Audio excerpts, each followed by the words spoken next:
twese duhari ku minsi inyuranye tuzahavira.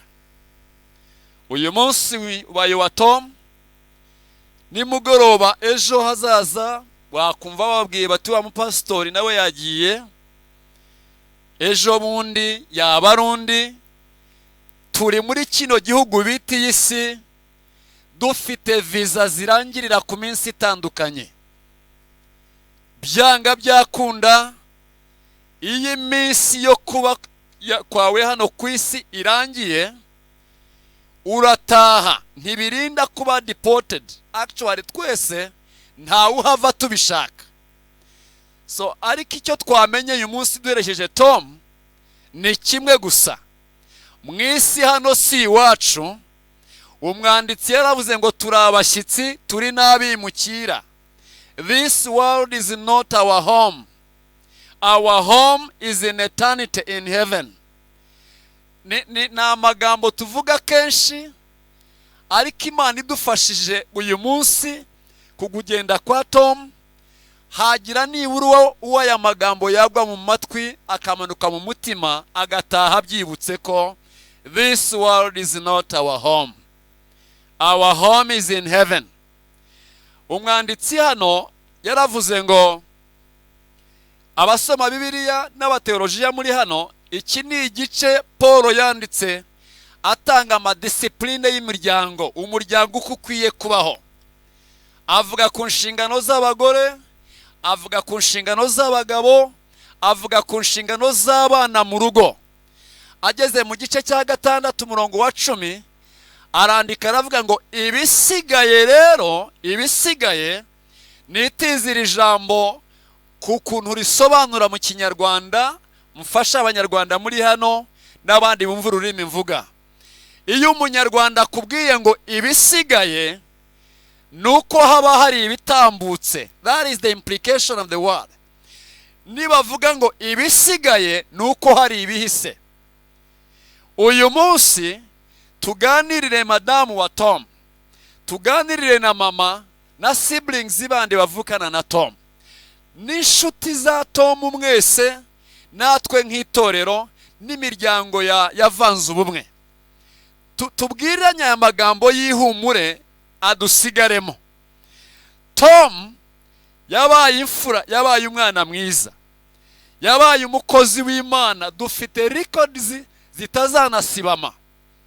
Yabanye neza n'abantu, madamu yatanze ubuhamya kandi yaramubonye akuze, abamuzi ari muto. That was Tom, a good man, a peaceful guy with positivity. Na mind nziza iri positive. This was the guy who believed that everything is possible, nothing impossible. Ntabwo yajyaga avuga negative. Ibintu kuri Tom byose byarashobokaga. Has been a good guy.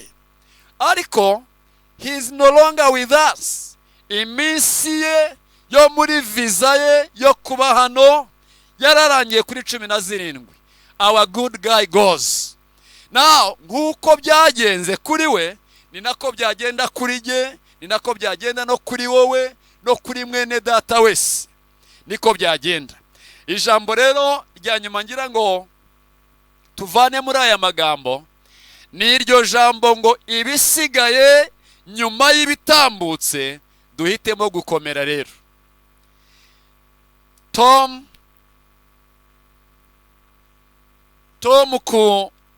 kurwara, igihe yarwaye uko kingana cyose biri mu bitambutse. Amavuriro yavurijwemo na depense zatanzwe ku buzima bwe ngo bugaruke, byose biri mu bitambutse.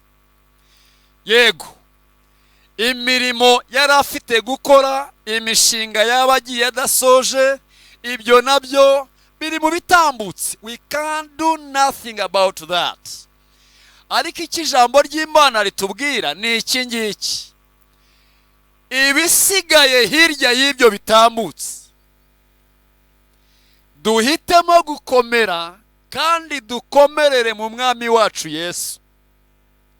Dore ibyiza biva mu gukomerera mu Mana mu bihe bikomeye nk'ibi ngibi. icya mbere, iyo uhisemo kwikomeza ku Mana mu bihe nk'ibi, dore ikibaho. Imana, God refreshes your mind. God refreshes your spirit. You feel like you possess the grace of God in you. Muri wowe, Imana igusukira ubuntu bwayo bwo kubyitwaramo neza. Kuko Tom is going, ariko abana barasigaye, abavandimwe barasigaye, imiryango irasigaye, igihugu kirahari, cyo ntikivaho, imishinga irahari. Bivuga ngo niba agiye, Imana ibyemeye, Imana ishimwe, ntacyo twabikoraho, kubera ko hasigaye n'ibyo bindi dufite nk'inshingano zo kujera. Nimwikomeze ku mbaraga z'umwami wacu Yesu. Nibwo aguha imbaraga, Imana ikaguha ubwenge, ukumva uratuje, ugatekereza neza. I think this is a message to Brother Junior. Brother Junior and your wife and Madame Tom and the children. This is a message specifically for you. When you stick to Jesus, then refreshment is a guarantee. Uba refreshed. Imana irakuvomerera kugira ngo ubone ubwenge n'imbaraga z'umutima n'umubiri byo gusigara warenging ibyo Tom asize. Hari abantu bagira umubabaro ukaba mwinshi, ibyo bita abnormal pain. Yagira pain iri abnormal, ugasanga no kumaneginga ibisigaye nabyo bibaye problem. Ariko abazi banga n'abangaba, abikomeza ku Mana mu bihe nk'ibi, barakomera, Imana ikabavomerera bundi bushya, ikabaha ubwenge bwo kujera ibyo ugiye asize. Niyo message tubaha uyu munsi Mama Tom. Imana ibaduhera ubwenge bwo gusigara mutunganya neza ibyo Tom yabasize adatunganje. Imana ibaha ubwenge n'ubutunzi bwo gutungisha ababana n'inshuti as a family. Imana ibitanga ku bantu bahisemo kuyikomezaho mu gihe wabagiye. That is the message now. Choose to stand firm. On who? On Jesus. Why? He refreshes our mind so that we maintain any other thing that is the remnant here. Niko bijya bigenda, ndabifuriza gukomera. Ibisigaye nyuma y'ibitambutse, mukomerere ku mwami wacu Yesu no ku mbaraga z'ubushobozi bwe bwinshi. Ndagira ngo hamwe n'aya magambo nongere mfata umwanya muto gusa mbasengera Imana. Ndumva twasengera muri iri jambo kugira ngo ihe Imana iha abantu gukomera. Imana ibahe gukomera. Kuko Tom yari umugabo mugari, yari munini. Ibiri munsi ye bisigaye hano kuri ino si ni byinshi, birasaba ubwenge bw'Imana n'imbaraga z'Imana kubimaneginga neza. Imana izibahe. Imana ibahe ubwenge. Reka dusenge Imana. Mana yacu, ijambo ryawe ritubwira ko ari wowe soko y'ihumure. Ni nawe humure ryuzuye. Ntacyo twakora ku mahitamo yawe, ariko abakwizera bazi ko Tom yakijijwe muziranye, ukaba umujyanya heza, dufite ibyiringiro by'uko tuzamusangayo kandi tukabana tutongera gutandukana. Ibyo nibyo byiringiro by'abizera. Nsengeye uyu muryango, madamu we n'aba, nsengeye mama we n'abana bavukana nawe, nsengeye inshuti ze, everyone that came into his life circles. I pray for the comfort from you, Jesus. Bakomeze, basukira imbaraga, tera imibiri yabo gukomera, imitima imbaraga nayikomere, basukira imbaraga z'ubumana mu buryo bw'umwuka, bahe kumva impamvu z'amahitamo yawe, ubahe ubuntu bwo kubyakira kubera kuri Imana. Tubasengeye gukomera uhereye umunsi, kandi uwikomeje kuri wowe Kristo arakomera byiteka. Icyubahiro n'uyu munsi ni icyawe, n'iminsi yo kubaho kwacu kizaba icyawe. Tubisabye Data dushima mu izina rya Yesu Kristo umwami n'umukiza wacu. Amen. Amen. Arakoze Pastor Frank Karemera, arakoze cyane kuri New Life Bible Church.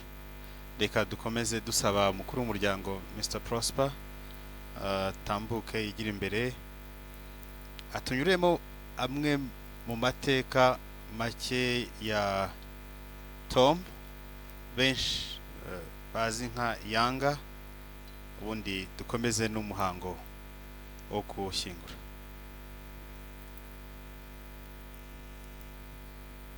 Murakoze. Mpagaze ahangaha mu izina ry'umuryango wa Tom Nkusi uzwi ku izina rya Yanga, no ku izina ry'umuryango wa Ndakubwa ariwe se, ariwe kandi mukuru wanjye, no mu izina ry'umuryango mugari wa Nkaka dukomokaho twese. Ibi ni ibihe bitoroshye, ariko kandi ni ibihe byiza. Twe turavuga ngo ni byiza, byiza kuko tuzi aho Tom ari. Tom yavutse nk'abandi bana, agira igihe cyo gukubagana nk'abandi bose, agira igihe cyo gukura, agira igihe cyo gukora, ndetse ni kibigaragaza benshi muri aha ngaha muri abo mwakoranye nawe akaba hari ikintu kidasanzwe uriya mwana yakuranye. Navuga ibintu bibiri. Icyambere ni urukundo n'urugwiro yagiraga, haba mu bana, haba mu bakuru, haba mu rungano rwe. Icya kabiri ni ubupfura, ubupfura n'ubunyangamugayo. Ejo nimugoroba mu kiriyo intumwa ya Ministeri y'Urubyiruko n'Umuco yarabivuze, nawe yabigarutseho kuko yabimubonyeho. Ni umwana nk'uko umugore we nawe yabihamije. Ikintu yamukundiye ni urukundo rwe no kuba ari umuntu wafataga ubuzima, wafataga ibintu byose mu buryo buri positive. Icyo ni ikintu twese tuzabimwibukiraho, ahubwo jewe nabasabaga ngo namwe muzagera ikirenge muke muri ibyo bintu by'ingenzi. Aha rero ni igihe cyo gushima. Mbere na mbere dushima Imana yamuduhaye, ikaba yaramunyujije muri izo nzira zose mu byo yakoze byose, ariko icy'ingenzi akaba arangije urugendo rwe neza, nk'uko ijambo ry'Imana ribitubwira ngo hahirwa abaruhuka baruhukiye mu mwami, kuko imihate yabo n'ibyo bakoze byose birabaherekeza. Baruhuka imihate, ibikorwa byabo bibaherekeza. Ngira ngo ibikorwa birigaragaza. Urukundo yabakunze, urukundo yabagaragarije, imikoranire myiza yagiranye namwe, ntimwari kuba muraha iyo bitaba byarabaye bityo. Rero turashima Imana mbere ya byose yamwakiriye, ubu akaba aruhutse ari mu mahoro. Abandi dushimira ni umuryango avukamo, ariko n'undi muryango abamo. Murabizi mu buzima usanga tuba hanze igihe kinini kurusha icyo tuba mu miryango yacu. rero kuba muraha aba bantu bose uko mubana ahangaha bazanywe na Tom, no mu nzira aho twanyuraga hose bavugaga ngo Tom nguriya nawe baramuherekeje, kuko hari undi wagiye ejo bundi nawe n'umwana wacu Buravan. Imana rero ishimwe cyane kuba yaramuduhaye, kuba yaramubahaye akabana namwe mu buryo bumwe cyangwa ubundi. Ntabwo twarangiza tudashimiye ubuyobozi bw'igihugu cyacu muri ubu burwayi bwe, muri uku kugira ngo aze agarukino. Hari abantu benshi babigizemo uruhare. Twavuga embassy y'u Rwanda yaradufashije cyane, kuko ntabwo twari twiteguye yuko igihe yaziye ejo bundi yakabaye yaraje. Baradufashije kandi Imana ibibahera umugisha. Abandi batubaye hafi cyane muri ibi bihe bigoye ni Minisiteri y'umuco n'urubyiruko. Bose barahabaye, babanye natwe hamwe n'abagenzi bacu bandi b'abahanzi. Mwarakoze kudufata mu mugongo. Imana ibaha umugisha. Ariko sinarangiza ntashimiye by'umwihariko umufasha wa nyakwigendera. Yakoze ibikomeye kugezaho naho ahagarika akazi kugira ngo abone uko amurwaza. Madame, mu izina ry'umuryango turagushimiye cyane, kandi nibisanzwe kuvugwa ahangaha, ariko twe turireka mbivuge mu izina ry'umuryango. Tumuhaye inka y'ishimwe. Mukoma amashyi. Ntabwo turi mu kiriyo. Tom yaratubujije ngo ntituzarire. Ntabwo turira kuko ntabwo ari ahabi. Amina. Yesu ashimwe cyane. Imana ishimwe cyane. Rero turashima Imana, turashima uyu mubyeyi n'abana bamubaye hafi, ndetse turashima na pastor n'undi mugenzi we uri hariya babanye nawe muri icyo gihe kigoye cyane cy'uburwayi bwe bwa nyuma, kuko murabizi yabanje kurwara kansa y'igifu, kirashwanyagurika rwose ku buryo abaganga bavuze bati nta kundi n'ukwipira. Ariko siko byabaye, kubera ko ijwi ryamuvugiyemo yemera yuko Imana ikiza. Aho ngaho niho ndetse yaboneye ububyutse bukomeye cyane, arakira pe. Ni nabwo yatangiye ivuga butumwa. Ngira ngo mwaramwumvise mwese abari hano. Rero ibyo byose turabishimira Imana. Ariko yongeye gusubizwayo hanyuma arapfa. Ibyo rero ntibyatubabaza cyane, ntibyaduca intege, kuko tuzi abizera, tuzi iyo tujya. Nitube ducika intege nk'abadafite ibyiringiro. Yaragiye ni koko, nawe ejo uzagenda. Ahubwo ubu ngubu umukoro dusigaranye n'uw'umuryango asize, n'uw'abavandimwe asize, n'uw'inshuti asize. Abo ngabo tugomba gukomeza kubana nabo, kandi tukabereka rwa rukundo Tom yabagaragarizaga. Ibyo rero byose nta wundi wabidushoboza atari Imana yonyine. Icyo tubasaba nuko umuntu utarakizwa, iyi niyo occasion. Jewe ubwa mbere nkigaruka mu Rwanda naravuze ngo umuntu utazakizwa mu Rwanda, uwo nguwo sinzi ukuntu azaba ameze.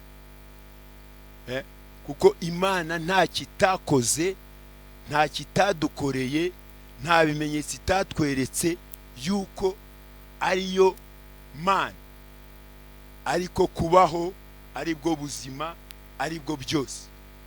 Rero icyo mbasabira ndangiza kandi mbashimira kuba mwaje mungana mutya ku munsi w'umubyizi nk'uyu, nuko Imana yabagirira neza nk'uko yagiriye neza Tom, tugakizwa kugira ngo amaherezo yacu azabe meza.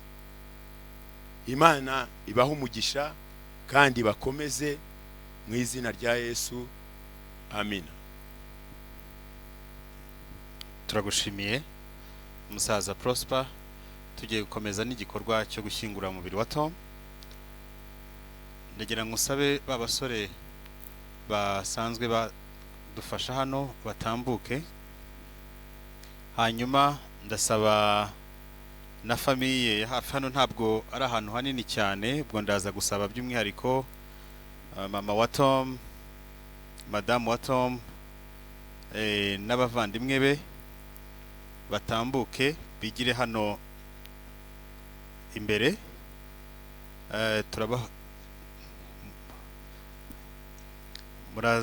Abantu muri protocole mudufashe muze kubayobora neza kugira ngo tubanze dushyireho cercle mumva ubundi mubayobore. Ubwo turakomeza tunumva indirimbo hanyuma n'ibindi bikorwa byose bikomeza. Dikabatinyu ibamara amari mibabaro dikabatinyura ibamara ibamari mibabaro dikabatinyura umutima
Yesu ubwo nzakwirebera ukuri mw'ijuru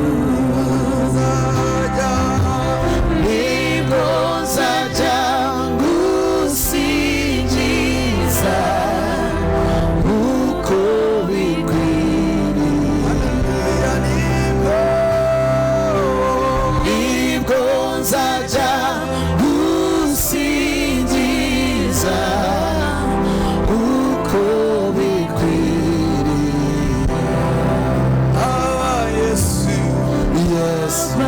Yesu wishimiza izina rye ryiza ribamara imibabaro rikabazinyura.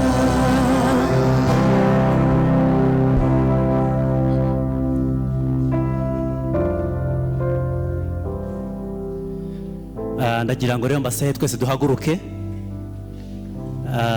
nsabe n'ibyuma twese dutuze, turimo twakira umubiri wa Yanga nk'uko turimenyereye, ariko ubundi yitwa Nkusi Thomas.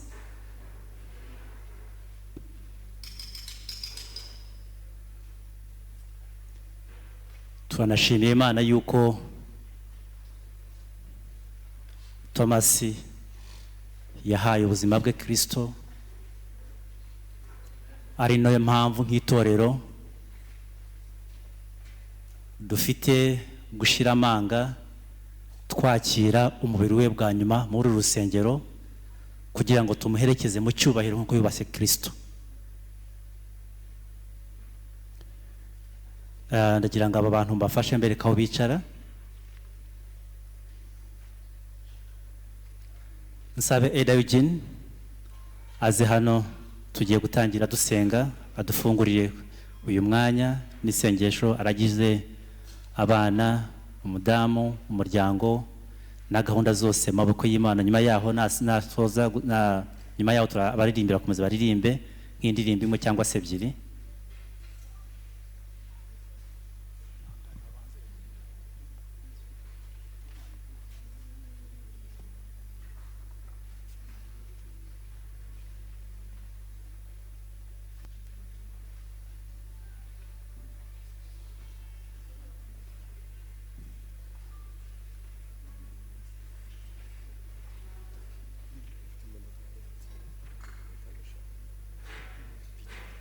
Okay, Peter ufite imodoka ya MTN, usohoka urebe coordinator aragukeneye vuba vuba.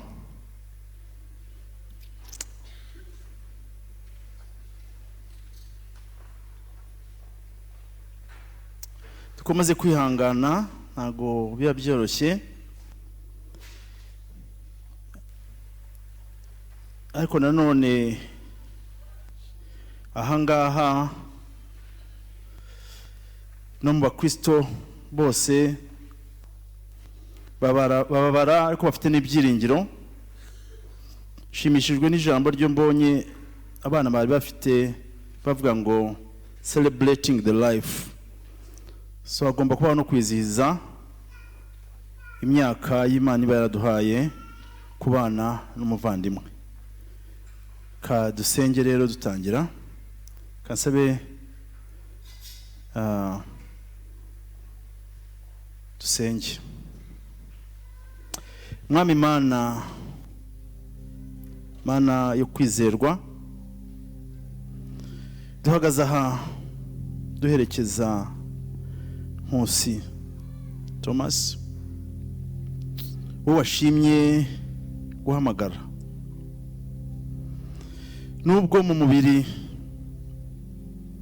bitubabaje, ababyeyi, abana, umugore, abavandimwe, inshuti, tukaba dufite agahinda gakomeye. Nanone turibuka ko yagize umwanya wo kwakira nk'umwami n'umukiza, tukagira ibyiringiro bizima. Yesu si wowe wabwiye Marita utunyizera nubwo yapfa ariko azaba muzima. Ibyo biradukomeza rero tukumva ko n'ubundi tuzabonana. Uyu mwanya turabufashe kugira ngo nanone tugaruke iwawe, tuvuge ngo ni wowe alpha ukaba na omega, itangiriro n'iherezo, ni wowe Mana yacu. Turashaka kwibuka ibyo Yobu yakoze, ngo amaze kumva izo nkuru mbi ngo araramya, aravuga ngo ni wowe utanga kandi ni wowe wigarurije, izina ryawe ryubahwe. Bidushobokere rero nanone kuvuga ngo izina ryawe ryubahwe, uko byaba bimeze kose izina ryawe ryubahwe. Cyane cyane nsengeye mama, nsengeye umugore, nsengeye abana, nsengeye abavandimwe ba Thomas bose, kugira ngo umwuka wera akomeze imitima, udufatishe urukundo rwawe, umugozi w'urukundo rwawe, udufate udukomeze. Kandi ibihe tugiye kumarira ahangaha turasaba gufashwa n'umwuka wawe wera. Iki kirere cyose turagisengeye kugira ngo habaho gufashwa, the comfort of God. May you comfort us with your own comfort, because you are God of all comfort. Ni Imana yo guhumuriza. Habeho guhumekerwaho, guhumurizwa kwawe, tumenye ko uhari. Ijambo rivugirwa aha, ubuhamya, indirimbo, byose turabikuragije, dusenze mu izina rya Data, izina ry'Umwana n'Umwuka wera. Amen. You can take your seats, mwakwicarira. Then Pastor Gashumba, you can just come quickly for the scripture reading. Tugiye gusoma icyanditswe, ariko ntabwo tugiye kubwiriza nonaha, no gusoma icyanditswe cyonyine.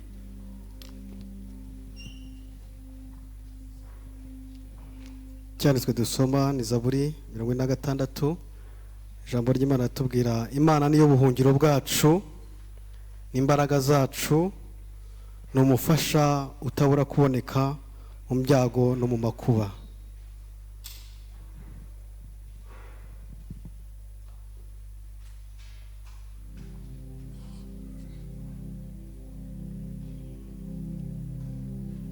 Hari imbabazi zikomeye twagiriwe na Yesu, hari uburinzi bukomeye duhabwa buri munsi, ntidufite gutinya habe na gato, kuko ubuzima bwacu buri muri we. Ntidufite gutinya habe na gato, kuko ubuzima bwacu buri muri we. Haba mu byago ndetse no mu makuba, aturindishe imbabazi agira. Ntidufite gutinya habe na gato, kuko ubuzima bwacu buri muri we. Ntidufite gutinya habe na gato, kuko ubuzima bwacu buri muri we. Haba mu byago ndetse